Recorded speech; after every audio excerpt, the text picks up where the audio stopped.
Okay, I'm back. This is part two of my top 10 worst WWE champions of all time, as requested by Jeff Hardy, next WWEsman. So, like I said, I was talking about RVD, of him, the WWE. It's a shame how his title reign was booked, but people around that time, most of the booking team around that time, just didn't know what to do with RVD as champion. But it's a shame that he's on this list, but that's just the truth. So moving over to the next worst WWE champion of all time, I got the Big Show. Really, his title reigns were just transitional champions and sort of just test the waters with him to see how good of a champion he was going to be or what he can do as champion. And boy, were his title reigns pretty bad. Well, his only two title reigns were just bad. His first title reign was back in 1999, November of 1999 at the Survivor Series, where he won that triple threat matchup against The Rock and Triple H. And many people thought, hey, this might be good, but really his title reign was just bad. I believe he after he had his match after he won his title match, he went on to feud with the Big Boss Man and Prince Albert, and then went on to have a match with the Big Boss Man, and really one of the worst WWE title matches of all time, and one of the worst feuds of all time, just in my opinion. But it did generate heat with the crowd, as many people want to see Big Boss Man get his after trying to interrupt his father's funeral storyline wise. But still, it was just an awful. Those were two of the worst WWE title matches of all time. And then WWE realized that Big Show wasn't drawing as champion, so they decided to get the belt off of him by having Triple H beat him in January of 2000, and thus that would end the Big Show's first title reign. And then his second title reign came when he faced Brock Lesnar at the Survivor Series 2002 in a matchup where Paul Heyman turned on Brock Lesnar, and Brock Lesnar just was helpless because he was already injured. So Big Show chokeslammed him and pinned him, and that would end Brock Lesnar's undefeated streak. And then Big Show would go on to the next pay-per-view only to lose the belt to Kurt Angle. And I believe he didn't really defend the belt as much after this matchup. And after that, he would go on to face Kurt Angle and lose, I believe, in his first title defense as champion as in that 2002, and that would be the end of Big Show's title reign. And he was just only a transitional champion, just to test the waters with him and see how the crowd will react to him. And that pretty much showed, as the crowd just didn't care for Big Show being WWE champion. So that's why they got rid of the belt for him. They got rid of the belt off. They got the belt off of him those two different occasions because the crowd just wasn't interested in him as WWE champion, and then how the booking team booked him as a WWE champion. It was just awful, and that's one of the reasons why I got him on here at number 4. Is he was just a bad WWE champion, and the crowd just didn't really get into him. And then his matches, and then him just being a transitional champion altogether makes him one of the worst WWE champions of all time. Then moving over to number 3, a recent guy who just won the title back in January. Well, back in last year.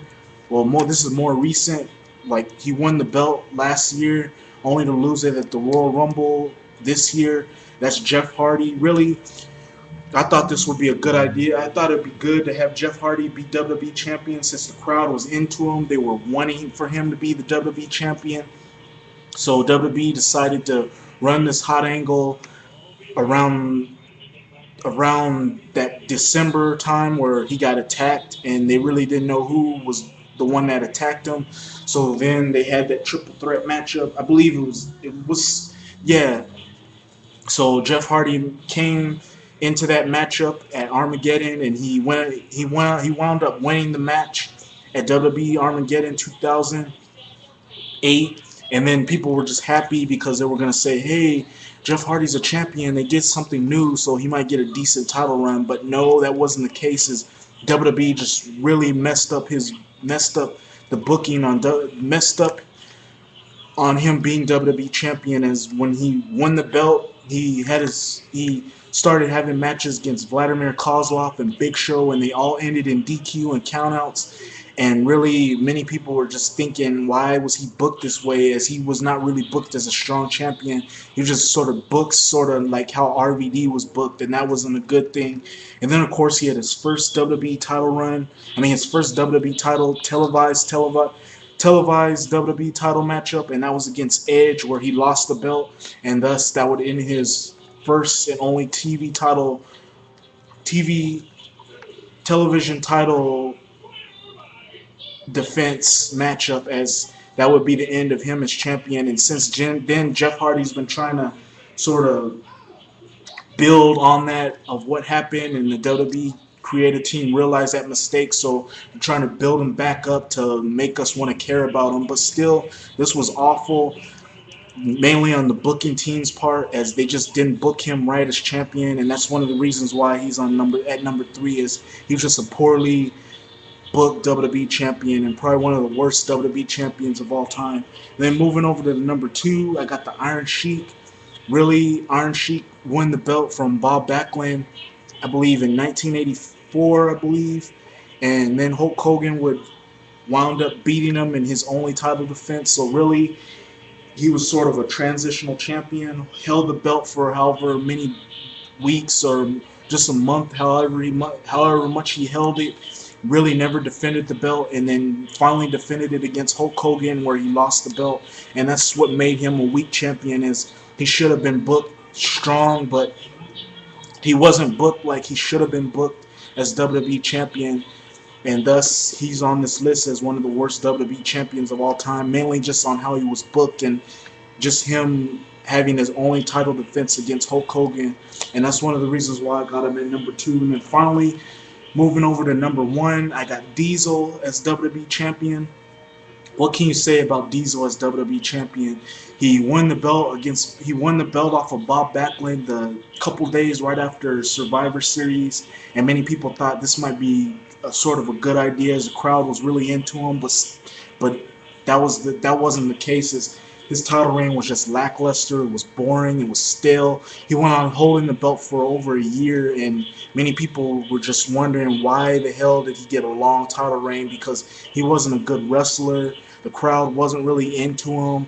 They were hoping for other guys to win the title, like old guys like Owen Hart, who should have got the belt from Bret Hart, but WWE just didn't see it that way. They decided they wanted to get the belt on Bob Backlund and then have Diesel hold it, only for Diesel to lose it to Bret Hart in 1995. But still, that was an awful idea. I already talked about that. But still, Diesel as WWE champion was bad. The only thing helping him a little bit was his matches against guys like Shawn Michaels and Bret Hart and other guys who can actually wrestle and bring him to a decent matchup, to the point where some people might actually buy him as WWE champion. But still, very awful champion. He was booked really. The booking for him as champion was just awful. He had one of the worst matches at SummerSlam 1995 against King Mabel of all people, and really just a bad WWE champion. And he's one of the reasons why I got him at number 1, is his title reign was just bad, and it sort of kind of almost killed the WWE in 1995 with him being WWE champion, as the sales were kind of going down and the pay-per-view buy rates were sort of going down in 1995 based on him being champion, because many people just didn't want to see him as champion. Like I said, he finally lost the belt to Bret Hart, and that's when the WWE sort of picked up, but the damage was sort of done when he was champion. But yeah, Diesel is number 1 as my all-time top 10 worst WWE champions of all time. Anyhow, this was my video. This was a video requested by Jeff Hardy, Next WWEsman. Hope you liked the video, as this was a video for you. You requested the video, so I thought I'd do the video for you. And for some of you people who watched it, rate, comment, send me your questions. Rate, comment. Send me a video response if you like. I want to hear what some of your top 10 worst WWE champions of all time are. And until then, thank you for watching. Hope you like my video, and hope to bring you a new video sometime tomorrow, which probably might be my WWE's Night of Champions review. If I can be able to watch it or get to it, I'll review that pay-per-view and give you my thoughts and what I my thoughts and everything about that pay-per-view, and then I'll do my top 10 most underrated wrestlers like Monday. So until then, thank you for watching. Q&A Tuesday. Send me your questions.